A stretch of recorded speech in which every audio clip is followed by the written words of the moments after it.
Di akhir tahun 2025, perang antara Rusia dan Ukraina telah berubah dari konflik cepat menjadi perang ketahanan paling kompleks di abad ke-21. Ini bukan lagi soal siapa bergerak paling cepat, melainkan siapa yang paling siap bertahan, paling disiplin mengelola kekuatan, dan paling konsisten menekan lawan. Di titik inilah Rusia menunjukkan satu hal penting. Mereka tidak datang untuk perang singkat. Mereka datang dengan kesiapan perang panjang, perang yang menguji logistik, industri, dan ketahanan nasional.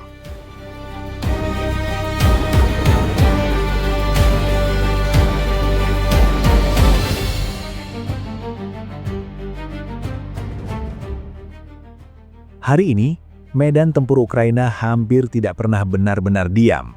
Garis depan mungkin tampak stagnan di peta, tetapi di lapangan setiap hari diisi oleh tembakan artileri, serangan drone, dan kontak infanteri yang brutal.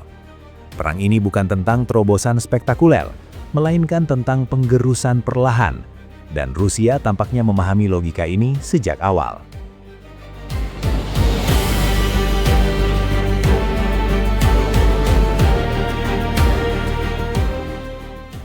Front paling memanas berada di wilayah Donetsk. Di sekitar Pokrovsk dan Kostiantynivka, pasukan Rusia terus menekan simpul logistik Ukraina, bukan dengan serangan frontal besar-besaran, melainkan lewat tekanan konstan yang memaksa Ukraina mengerahkan pasukan dan sumber daya tanpa henti. Disinilah perang menjadi sangat mahal bagi pihak bertahan. Setiap hari bertahan berarti kehilangan personil, amunisi, dan waktu.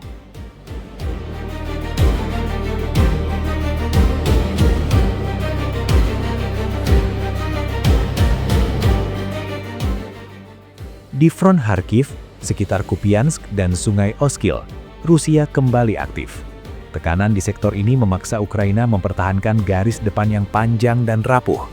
Bagi Rusia, membuka kembali tekanan di Kharkiv berarti memecah fokus lawan dan menguras cadangan. Sementara itu, di Zaporizhia, pertempuran di sekitar Huliai Pole menciptakan apa yang disebut sebagai zona abu-abu. Wilayah tanpa kontrol penuh, tanpa kepastian, dan tanpa jeda pertempuran. Tidak ada manuver kilat, tidak ada kemenangan instan, namun justru disinilah kekuatan Rusia terlihat. Kemampuan menekan tanpa henti, tanpa keharusan menciptakan momen dramatis.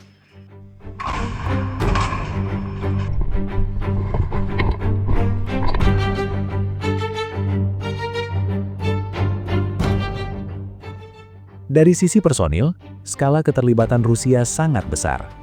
Perkiraan intelijen menunjukkan lebih dari 700.000 personil Rusia berada di teater operasi Ukraina.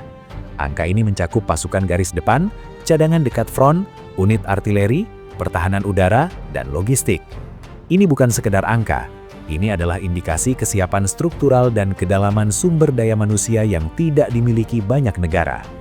Rusia tidak bertarung dengan gelombang acak. Mereka mengandalkan rotasi unit, regenerasi pasukan, dan kontinuitas tempur. Sebuah pendekatan klasik, tetapi efektif untuk perang jangka panjang. Dalam konflik yang menguras waktu, stabilitas seringkali lebih penting daripada kecepatan.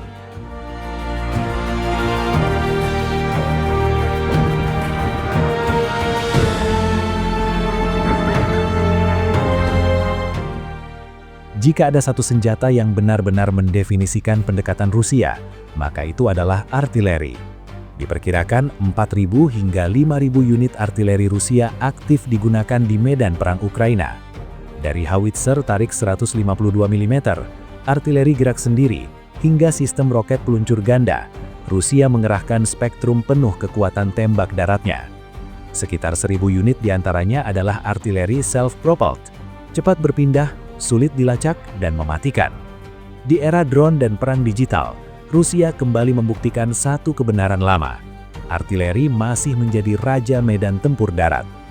Dengan pasokan amunisi yang relatif stabil, Rusia mampu mempertahankan tekanan tembakan harian yang konsisten.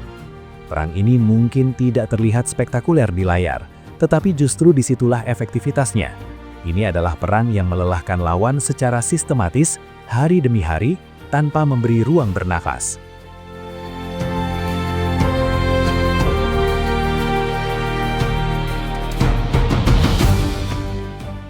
Rusia juga beradaptasi dengan medan perang modern. Drone pengintai dan drone serang digunakan untuk mengoreksi tembakan artileri, menyerang posisi belakang dan mengganggu logistik Ukraina. Serangan rudal dan drone jarak jauh ke infrastruktur energi Ukraina bukan sekedar tindakan militer, tetapi pesan strategis bahwa Rusia mampu menjangkau jauh melampaui garis depan. Di musim dingin, tekanan ini terasa lebih berat, bukan hanya bagi militer, tetapi juga bagi masyarakat sipil dan ekonomi Ukraina.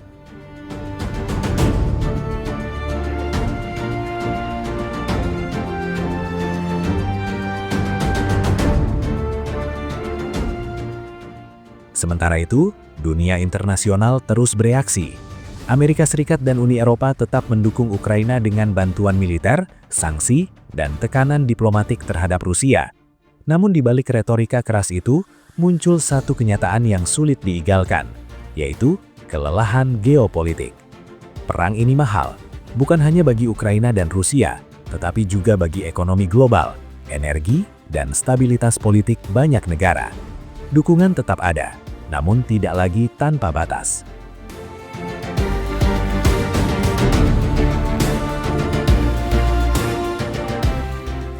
Di sisi lain, Rusia menunjukkan kemampuan bertahan yang sering diremehkan. Ekonominya tidak runtuh, industrinya terus berjalan, struktur militernya tetap utuh. Ini bukan berarti Rusia tanpa masalah, namun jelas satu hal, Moskow tidak runtuh seperti yang diprediksi banyak pihak di awal perang. Kesalahan banyak analis adalah mengukur Rusia dengan standar perang kilat, padahal sejarah militer Rusia selalu berbicara tentang ketahanan, skala, dan waktu.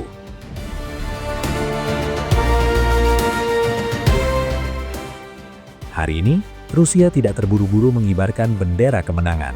Mereka memilih menggigis, menekan, dan menunggu momentum strategis.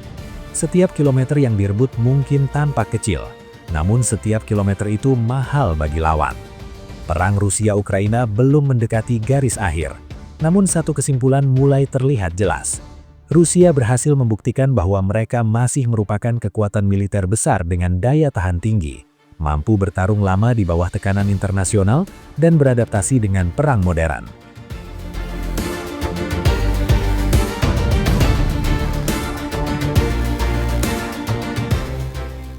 Video ini dibuat untuk tujuan edukasi dan analisis semata.